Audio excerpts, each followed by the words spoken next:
మన రక్షకుడైన మన ప్రభు అయిన యేసుక్రీస్తు నామంలో మీ అందరికీ కూడా హృదయకాల శుభములు తెలియజేస్తా ఉన్నాను. ప్రియ దేవుడి సంగమ, దేవుడి ప్రజలరా, మరొక దినము చూసే ధన్యత దేవుడు తన కృప చేత మనకు అనుగ్రహించి మనల్ని సజీవులకు పెట్టిన దేవాది దేవుడైన మన ప్రభు అయిన యేసుక్రీస్తుకు కృతజ్ఞతాస్తుతులు చెల్లిస్తా ఉన్నాను. ప్రియ దేవుడి ప్రజలరా, ప్రతి హృదయకాలము దేవుడు మనల్ని జ్ఞాపకము చేసుకుంటూ మనల్ని సజీవులకు పెడుతున్న విధానాన్ని జ్ఞాపకము చేసుకుంటూ దేవునికి కృతజ్ఞతాస్తుతులు చెల్లించిన ఎంతో మంచిది. నా ప్రాణమా యెహోవాని సన్నతించుము, ఆయన చేసిన ఉపకారములను దేనిని కూడా మరవకూడదని వాక్యం తెలియజేస్తా ఉంది. ప్రియ దేవుని సంగమా, దేవుని ప్రజలారా, ప్రతి దినము మనం సజీవ లెక్కలు ఉంటున్నామంటే మన గొప్పతనం అని కాదు, మన మంచితనం అని కాదు, మన మంచి ఆరోగ్యం అని కాదు, మన ఐశ్వర్యం అని కాదు, కానీ దేవుని ఉచితమైన కృప చేత దేవుడు మనల్ని జ్ఞాపకం చేసుకుంటూ మనల్ని సజీవ లెక్కలు పెడుతున్నాడు అనే సత్యాన్ని జ్ఞాపకం చేసుకొని దేవునికి కృతజ్ఞతాస్తుతులు చెల్లించుట ఎంతో మంచిది అనే సత్యాన్ని జ్ఞాపకం చేసుకోవాలని ప్రభు పేరట తెలియజేస్తా ఉన్నాను. ప్రతి దినము దేవుడు మనల్ని జ్ఞాపకం చేసుకుంటా ఉన్నాడు. మనము ప్రతి దినము దేవుని ఎన్నిసార్లు జ్ఞాపకం చేసుకుంటున్నామో మనల్ని మనం పరిశోధించుకుందాము. మన జీవితం ఎలా ఉన్నది, మన బ్రతికి ఎలా ఉన్నది, మనం ఎలా జీవిస్తున్నామో ఒక్కసారి మనల్ని మనం పరిశోధించుకొని మనం దేవుని చిత్తానుసారంగా జీవిస్తున్నామా, లోకానుసారంగా జీవిస్తున్నామా, ఒక్కసారి మన హృదయాలను మనం పరిశోధించుకొని నిజమైన దేవుని వైపు మనం జీవించాలనేది దేవుని యొక్క వాక్యం తెలియజేస్తూ ఉన్నది. హృదయ కాలము మత్తయి సువార్త 5వ అధ్యాయము మొదటి వచనం నుంచి 10వ వచనం వరకు వాక్య భాగాన్ని ధ్యానించబోతా ఉన్నాము. మత్తయి సువార్త 5వ అధ్యాయము మొదటి వచనం నుంచి 10వ వచనం వరకు ఉన్న వాక్య భాగాన్ని ధ్యానించబోతా ఉన్నాము. కొండ మీద ప్రసంగము. ప్రియ దేవుని సంగమా, దేవుని ప్రజల, మత్తయి సువార్త 5వ అధ్యాయము 6వ వచనము, 6వ అధ్యాయం, 7వ అధ్యాయం, ఈ 3 అధ్యాయాలు యేసు ప్రభు కొండ మీద ఉండి చేసిన ప్రసంగాలు. మరి ఉదయకాలం 5వ అధ్యాయము మొదటి వచనం నుంచి 10వ వచనం వరకు వాక్య భాగాన్ని ధ్యానించుకుందాము. 5వ అధ్యాయము మొదటి 2 వచనంలో చూసినట్టయితే, ఆయన జనసమూహం చూచి కొండ ఎక్కి కూర్చుండగా ఆయన శిష్యులు ఆయన యొద్దకు వచ్చిరి. అప్పుడు ఆయన నోరు తెరిచి ఇలాగ బోధింపసాగారు. ప్రియ దేవుని సంగమా, దేవుని ప్రజలారా, దేవాది దేవుడైన మన ప్రభు అయిన యేసుక్రీస్తు ఈ లోకంలో జీవిస్తున్నప్పుడు ఈ కొండ మీద ప్రసంగం ఎంతో మంది జీవితాలను ప్రభావితం చేసింది. ఎంతో మంది జీవితాలు ఈ యొక్క 3 అధ్యాయాల ద్వారా, 5, 6, 7 అధ్యాయాల ద్వారా వారి జీవితాలు మార్చబడ్డాయి. ఎంతోమంది ఈ యొక్క వాక్య భావంలో ఉన్న మాటలను, సత్యాలను వారు తెలుసుకొని వారి జీవితాలను మార్చుకున్నారు. హృదయ కాలము మనం కూడా ఈ వాక్యాన్ని వింటూ మన జీవితంలో కూడా మనం మార్చుకొని దేవుని బిడ్డలుగా జీవించి దేవునికి లోబడి దేవుని చిత్తానుసారంగా జీవించాలని ప్రభు పేరట తెలియజేస్తా ఉన్నాను. యేసు ప్రభు మన జనసమూహం చూసి కొండ ఎక్కి కూర్చుండగా ఆయన శిష్యులు ఆయన యొద్దకు వచ్చారు. అప్పుడు ఆయన నోరు తెరిచి ఇలాగ బోధింపసాగాను. ప్రియ దేవుని సంగమా, దేవుని ప్రజల, యేసు ప్రభు అక్కడ ఉన్న ప్రజలను ఉద్దేశించి మరి కొండ మీద ప్రసంగంలో వారందరూ యేసు ప్రభు దగ్గరకు వచ్చినప్పుడు యేసు ప్రభు ఆ కొండ మీద కూర్చుండి మరి ఇలాగ వారితో మాట్లాడుతూ ఉన్నారు. 3వ వచనము, ఆత్మ విషయంలో దీనులైన వారు ధన్యులు, పరలోక రాజ్యం వారిదే. హల్లెలూయా. ఆత్మ విషయంలో దీనులైన వారు, దీన మనస్సు కలిగిన వారు, మంచి మనస్సాక్షి కలిగిన వారు, వారు ఆ రీతిగా జీవించే వారికి దేవుని వాక్యము తెలియజేస్తూ ఉన్నది. ఆత్మ విషయంలో దీనులైన వారు మరి ధన్యులు అనే మాట కూడా జ్ఞాపకం చేయబడుతుంది. ప్రియ దేవుని సంగమా, దేవుని ప్రజల, ఆత్మ విషయంలో దీనులైన వారు ధన్యులు, పరలోక రాజ్యం వారిదే. పరలోక రాజ్యం మనందరికీ తెలుసు. మనము కానొక దినము ఈ లోక ప్రయాసం నుంచి విడిచి వెళ్ళవలసిందే. ఎంత గొప్పవాడైనా కానీ, ఎంత కోటేశ్వరుడైనా కానీ, ఎన్ని కోట్ల రూపాయలున్నా, ఏమీ లేని బిచ్చగాడైనా కానీ ఒకరోజు ఈ లోకం నుంచి వెళ్ళిపోవాల్సిందే. మనం ఎలా జీవిస్తున్నాము, మన ఆత్మ విషయంలో దీనులై జీవిస్తున్నామా, దేవుని సన్నిధిలో మనము జీవించే విధానం ఎలా ఉన్నదో మనల్ని మనం పరిశోధించుకోవాలి. దేవుని వాక్యం తెలియజేస్తున్న మాట చూసినట్టయితే, ఆత్మ విషయంలో దీనులైన వారు ధన్యులు, ఆత్మ విషయంలో దీనులైన వారు, మంచి మనస్సాక్షి కలిగి, మంచి మనస్సును కలిగి, దేవుని సన్నిధిలో ప్రతి హృదయకాలము దేవుడు చేసిన మేలుని జ్ఞాపకం చేసుకుంటూ దేవునికి కృతజ్ఞతాస్తుతులు చెల్లిస్తూ దేవుని సన్నిధిలో మనల్ని మనం కనపరుచుకొని దేవునిని గణపరిచే బిడ్డలుగా ఉండాలి. మంచి మనస్సాక్షి కలిగి జీవించాలి. ప్రియ దేవుని సంగమా, దేవుని ఆత్మ విషయంలో దీనులైన వారు, మన ఆత్మ ఎలా ఉన్నది, మన హృదయం ఎలా ఉన్నది, ప్రతి దినము మన హృదయాన్ని మనం పరిశోధించుకోవాలి. మనం ఎలా జీవిస్తున్నాము, మనం లోకంలో బ్రతుకుతున్నప్పుడు మన జీవితం ఎలా ఉన్నదో మనల్ని మనం పరిశోధించుకోవాలి. ఎందుకంటే వాక్యం ఉంటుంది, ఆత్మ విషయంలో దీనులైన వారు ధన్యులు, పరలోక రాజ్యం వారిదే.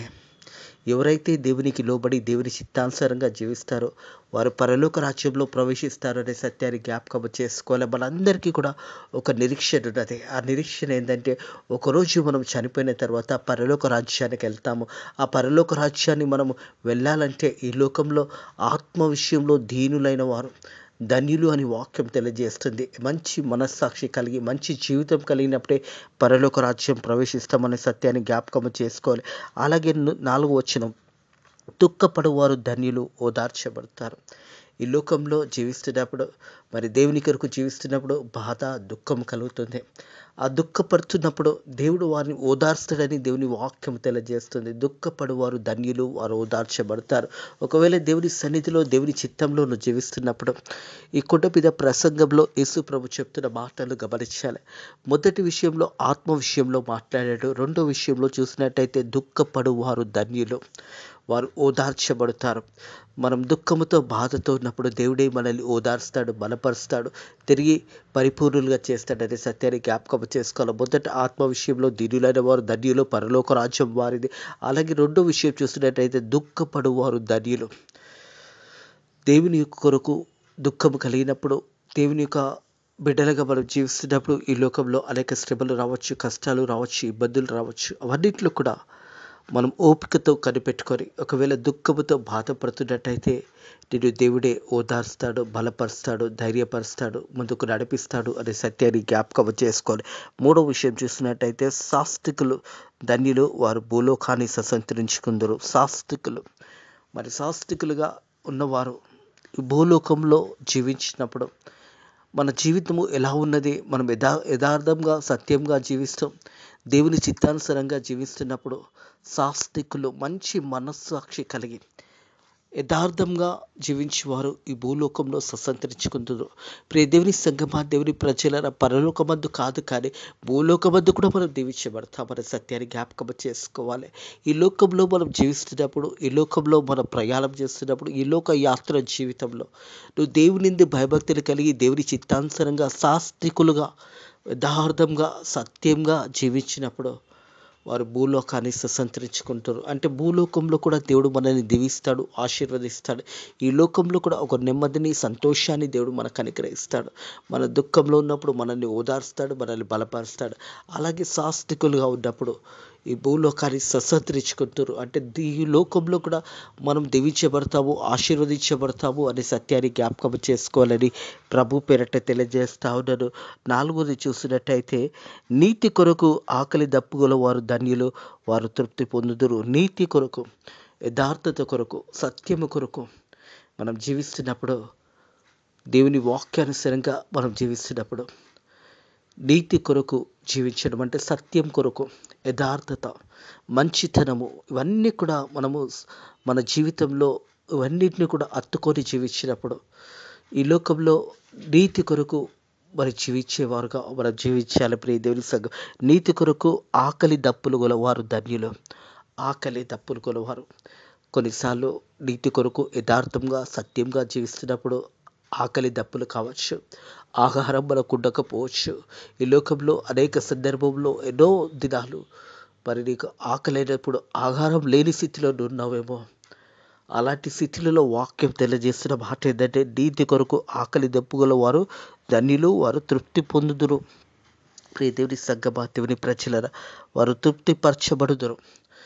వారు ఏమీ లేకున్నా కానీ దేవుని సన్నిధిలో ఆనందం ఉంటుంది, సంతోషం ఉంటుంది. అందుకే వాక్యం అంటా ఉంది, ప్రియ దేవుని సంగమా, దేవుని ప్రజల. ఇదే మత్తయి సువార్త 4వ అధ్యాయంలో చూసినట్టయితే 4వ అధ్యాయంలో 4వ వచనం, అందుకైనా మనుష్యుడు రొట్టె వలనే మాత్రమే కాదు కానీ దేవుని నోటి నుండి వచ్చే ప్రతి మాట వల్ల జీవించునని రాయబడి ఉన్నది. ప్రియ దేవుని సంగమా, దేవుని ప్రజల, దేవుని వాక్యంలో కూడా మనకు ఆహారం ఉన్నది, నిత్య ఆహారము. మనుషుడు రొట్టె వల్లనే మాత్రమే కాదు, కానీ దేవుని నోటి నుంచి వచ్చే వాక్యము వల్ల కూడా జీవించబడుతుంది అని దేవుని యొక్క వాక్యం తెలియజేస్తుంది. యేసు ప్రభు చెప్తున్న మాట. దేవుని సంగమా, దేవుని ప్రజలరా, వాక్యము కూడా మనల్ని మనం తృప్తి పొందుకుంటాము. మన ఆకలి దప్పులు తీరుతాయి. ఎందుకంటే మనుషుడు రొట్టె వల్లనే కాదు, కానీ దేవుని నోటి నుంచి వచ్చే వాక్యము ద్వారా జీవించబడినదని రాయబడినదని యేసు ప్రభు అక్కడ సాతానుకు జ్ఞాపకం చేశాడు. అదే రీతిగా మనము దేవుని కొరకు మనం కనిపెట్టుకొని వాక్యానుసారంగా మనం జీవించినప్పుడు, మన ఆకలి దప్పులతో ఉన్నప్పుడు మనము ఓదార్చబడతాము అనే సత్యాన్ని జ్ఞాపకం చేసుకోవాలి. అలాగే చూసినట్టయితే నీతి కొరకు ఆకలి దప్పుగల వారు ధన్యులు, వారు తృప్తి పరచబడుదురు. అలాగే కనికరం గల వారు ధన్యులు, వారు కనికరం పొందుదురు. హల్లెలూయా. కనికరం కలిగి, ఒకరి పట్ల ఒకరు కనికరం కలిగి, ఒకరి పట్ల ఒకరు సమాధానం కలిగి మనం ఇతరులను క్షమించినప్పుడు మన పాపాలు కూడా క్షమించబడతాయి. ప్రియ దేవుని సంగమా, దేవుని ప్రజలారా, క్షమాపణ అన్నది మనం పొందుకోవాలంటే మొదట మనం ఇతరులను క్షమించాలి, ఇతరుల పట్ల కనికరం కలగాలి. మన కొరకు ప్రభువైన యేసుక్రీస్తు కనికరం కలిగి మన పాపముల నిత్యం ఈ లోకానికి వచ్చి మూడో దినం తిరిగి లేచి తండ్రి కుడి పార్శ్వమున కూర్చున్నాడు. మనందరి పాపముల నిత్యమై యేసు ప్రభు మనపై కనికరపడి ఆ కలవరి శిలువలో చనిపోయి యేసు రక్తపు ద్వారా ప్రతి పాపము కొట్టివేయబడింది. యేసయ్య రక్తము ద్వారా ప్రతి మానవునికి విమోచన దొరికింది. యేసయ్య రక్తం ద్వారా ప్రతి మానవుని యొక్క పాపము క్షమించబడినదే. మనపై యేసయ్య కనికరపడ్డాడు. మనం కూడా ఇతరులపై కనికరపడాలి, ఇతరులను క్షమించాలి. ప్రియ దేవుని సంగమా, దేవుని ప్రజలు, ఇతరులను క్షమించి మనం జీవించినప్పుడు మన పాపాలు కూడా క్షమించబడతాయనే సత్యాన్ని జ్ఞాపకం చేసుకోవాలని ప్రభు పేరిట తెలియజేస్తూ ఉన్నాను. ఎఫెసీలకు రాసిన పత్రిక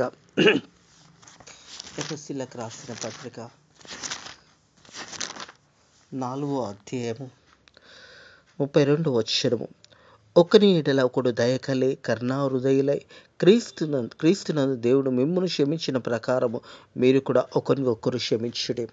ప్రభు అయిన యేసుక్రీస్తు మనల్ని క్షమించిన ప్రకారము మనం కూడా ఒకరి పట్ల ఒకరు క్షమాపణ కలిగి, ఒకరి పట్ల ఒకరు కనికరం కలిగి, ఒకరి పట్ల ఒకరు సమాధానం కలిగి, ఒకరి పట్ల ఒకరు నెమ్మది కలిగి జీవించాలనేది దేవుని యొక్క వాక్యం తెలియజేస్తూ ఉంది. ప్రియ దేవుని సంగమా, దేవుని ప్రజల, ఒకని ఎడల ఒకడు దయ కలిగి కరుణా హృదయులై క్రీస్తు నందు దేవుడు మిమ్మును క్షమించిన ప్రకారము మీరు కూడా ఒకరినొకరు క్షమించుకునండి. దేవుడు మనల్ని క్షమించిన విధానాన్ని జ్ఞాపకం చేసుకుంటూ మనం కూడా ఇతరులపై కనికరం కడగాలి, ఇతరులకు సాయం చేసే బిడ్డలుగా ఉండాలి. ఎవరైనా మన దగ్గరకు వచ్చినప్పుడు ఏదైనా సాయం కోరినడలా వారికి సాయం చేసే బిడ్డలుగా మనం ఉండాలి.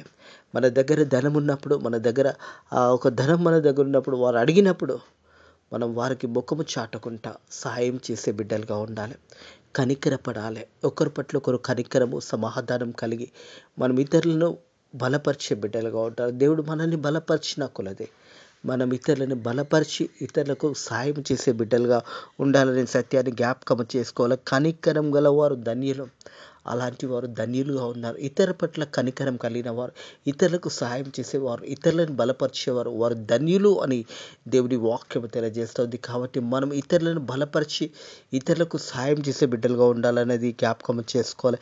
మనం చూసాము మొదటి విషయంలో ఆత్మ విషయంలో దీనులైన వారు ధన్యులు అన్న, రెండో విషయంలో దుఃఖపడేవారు ధన్యులు, వారు ఓదార్చబడతారు. మూడవ చూసినట్లయితే సాత్వికులు ధన్యులు, వారు భూలోకాన్ని స్వతంత్రించు. నాలుగోది చూసినట్టయితే నీతి కొరకు ఆకలి దప్పిగల వారు ధన్యులు అనే మాట జ్ఞాపకం చేయబడుతుంది. ఐదో చూసినట్టయితే కనికరం కలిగిన వారు ధన్యులు. ప్రియ దేవుని సంగమా, దేవుని ప్రజలారా, 5 మార్లు ధన్యులు ధన్యులు అని రాయబడింది. యేసు ప్రభు కొండ మీద ప్రసంగంలో ఈ యొక్క మాటలు తెలియజేశాడు. మనం ధనిలుగా ధన్యురాలుగా ఉండాలన్నదే దేవుని యొక్క వాక్యం తెలియజేస్తూ ఉంది. ఆ రోజు చూసినట్టయితే హృదయ శుద్ధి గల వారు ధన్యులు, వారు దేవుని చూచెదరు. హల్లెలూయా. ప్రియ దేవుని సంగమా, దేవుని ప్రజలరా, ఆ రోజు కూడా ధన్యులు అని రాయబడింది. హృదయ శుద్ధి గల వారు దేవుని చూచెదరు. హృదయం అనేది మనం పరిశుద్ధంగా ఉదయాన్ని పెట్టుకున్నప్పుడు, మన హృదయం ఎల్లప్పుడూ కూడా పరిశుభ్రంగా పెట్టుకున్నప్పుడు, మన హృదయంలో యేసయ్యకు చోటిచ్చి యేసయ్య మన హృదయంలో ఉన్నప్పుడు అనుదినము మనం దేవుని చూడగలుగుతాము అనే సత్యాన్ని జ్ఞాపకం చేసుకోవాలని ప్రభు పేరట తెలియజేస్తూ ఉన్నాడు. మనమందరం కూడా ధన్యులుగా ధన్యురాలుగా ఉండాలన్నది దేవుని యొక్క వాక్యం తెలియజేస్తుంది. మనం హృదయ శుద్ధి గల వారు ధన్యులు, వారు దేవుని చూచెదరు. ప్రతి హృదయ కాలము మనం దేవునితో మాట్లాడగలుగుతాము. మన హృదయం యథార్థంగా సత్యంగా ఉన్నప్పుడు ప్రతి దినము మనం ప్రార్థన ద్వారా దేవునితో మనం మాట్లాడగలుగుతాం. మరి సత్యాన్ని జ్ఞాపకం చేసుకోవాలి. దేవుడు ఎప్పుడు మనతో మాట్లాడతాడు అంటే వాక్యము ద్వారా దేవుడు మనతో మాట్లాడతాడు. వాక్యమైన దేవాతి దేవుడు మనందరితో కూడా మాట్లాడుతూ ఉంటాడు. మనమందరం కూడా దేవుని చిత్తంలో ఉన్నామన్న సత్యాన్ని కూడా జ్ఞాపకం చేసుకోవాలి. దేవుని సంగమా, దేవుని ప్రజలారా, ప్రతి ఒక్కరిని కూడా దేవుడు ప్రేమిస్తూ ఉన్నాడు. మనం వాక్యానుసారంగా జీవించినప్పుడు ధన్యురాలుగా మనం జీవించాలనేది దేవుని యొక్క వాక్యం తెలియజేస్తూ ఉంది. హృదయ శుద్ధి గల వారు ధన్యులు, వారు దేవుని చూచెదరు. అలాగే సమాధానపరచు వారు ధన్యులు, వారు దేవుని కుమారులు అవుదురు. దేవుని సంగమా, దేవుని ప్రజలరా, సమాధానపరచువారు, ఒకరి పట్ల ఒకరు సమాధానపరచు వారుగా మనం జీవించాలి. మనలో సమాధానం కలిగినప్పుడు మనం ఇతరులకు కూడా ఆ సమాధానము అందించే బిడ్డలుగా ఉండాలి. సమాధానం పరచువారు ధన్యులు అని ఒక 5వ అధ్యాయంలో ఈ యొక్క మాటలను మనం వింటున్నప్పుడు మన వాక్యాన్ని విని వదిలేయడం కాదు, కానీ వాక్యానుసారంగా మనం జీవించినప్పుడే ధన్యురాలుగా దేవుడు మనల్ని దీవిస్తాడు, ఆశీర్వదిస్తాడని సత్యాన్ని జ్ఞాపకం చేసుకోలేదు. ఎందుకంటే సమాధానపరచువారు ధన్యులు, వారు దేవుని కుమారులు అవుదురు. ఎక్కడైతే కుమారులు అని రాయబడిందో అక్కడ కుమార్తెలు అని మనం చదువుకోవాలి. కుమారులు, కుమార్తెలు. మరి ధన్యురాలుగా ఉండాలంటే వారు సమాధానపరచువారుగా ఉండాలి. సమాధానపరచువారు ధన్యులు. వారిలో ఎప్పుడైతే సమాధానం ఉంటుందో ఇతరులకు కూడా ఆ సమాధానాన్ని వారు సమాధానపరిచిన వారుగా ఉన్నప్పుడు వారు ధన్యులుగా ఉంటున్నారు. మనము ఇతరుల పక్షాల ఎలా ఉన్నాము, మన ఇరుగు పొరుగు వారి పక్షంలో ఎలా ఉన్నాము, మన తోటి స్నేహితుల మధ్యలో ఎలా ఉన్నాము, ఉద్యోగంలో ఎలా ఉన్నాము, మనల్ని మనం ఒకసారి పరిశోధించుకొని మనం ధన్యులుగా ఉన్నామా లేదా మనల్ని మనం పరిశోధించుకోవాలి. సమాధానపరచాలి. ఒకరి పట్ల ఒకరు కోపము, ఒకరి పట్ల ఒకరు అసూయ కలిగి ఉండకూడదు.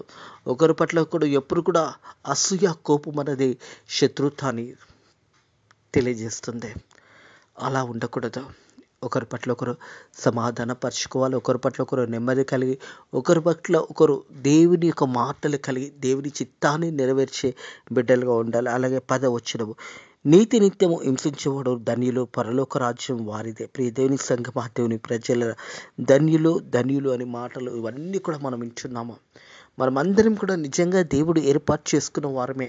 మనమందరం కూడా దేవుని బిడ్డలుగా ఉన్నాము. దేవుడు మనందరినీ కూడా ధన్యురాలుగా దేవుడు దీవిస్తున్నాడు, ఆశీర్వదిస్తున్నాడు అనే సత్యాన్ని జ్ఞాపకం చేసుకోవాలి. నీతి విషయమై హింసించబడిన వారు ధన్యులు. ఒకవేళ దేవుని యందు భయభక్తులు కలిగి జీవిస్తున్నప్పుడు మనల్ని అనేకులు హింసించేవారు ఉంటారు. అనేకులు మన మీద అనేక చెడ్డ మాటలు పలికేవారు ఉంటారు. అనేకులు మన గురించి ఎన్నో అబద్ధ మాటలు చెప్పేవారు ఉంటారు. వారు ఆ రీతిగా పలుకుతున్నప్పుడు మీరు అనుకోవాలి, మేము ధన్యురాలము. ఎందుకంటే దేవుని చిత్తంలో మనం దేవుని చిత్తానుసారంగా జీవిస్తున్నాం కాబట్టి. ఒకవేళ నీతి విషయమై హింసించబడిన వారు ధన్యులు అనే మాట జ్ఞాపకం చేయబడుతుంది. నీతి విషయంలో హింసించబడిన యథార్థంగా సత్యంగా జీవిస్తున్నప్పుడు అనేకులు మనల్ని హింసించేవారుగా ఉంటారు. అనేకులు మనల్ని బాధపరిచేవారుగా ఉంటారు. అనేకులు మన గురించి నానా మాటలు పలికేవారు ఉంటారు. అప్పుడు మనం దేవుని సన్నిధిలో అనుకోవాలి, నేను ధన్యురాలను అని.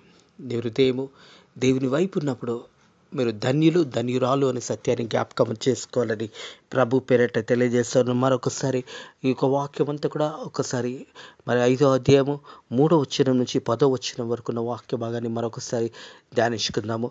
మొదటగా ఆత్మ విషయమైన దీనులైన వారు ధన్యులు, పరలోక రాజ్యం వారిదే. రెండోది దుఃఖపడేవారు ధన్యులు, వారు ఓదార్చబడతారు. మూడోది శాస్త్రికులు ధన్యులు, వారు భూలోకాన్ని సంతరించుకుందరు. నాలుగోది నీతి కొరకు ఆకలి దప్పుగల వారు ధన్యులు, వారు తృప్తిపరచబడుదురు. ఐదోది కనికరం గల వారు ధన్యులు, వారు కనికరంను పొందుదురు. ఆరోది హృదయశుద్ధి గల వారు ధన్యులు, వారు దేవుని చూచెదరు. ఏడోది సమాధానపరచు వారు ధన్యులు, దేవుని కుమారులు అవుదురు.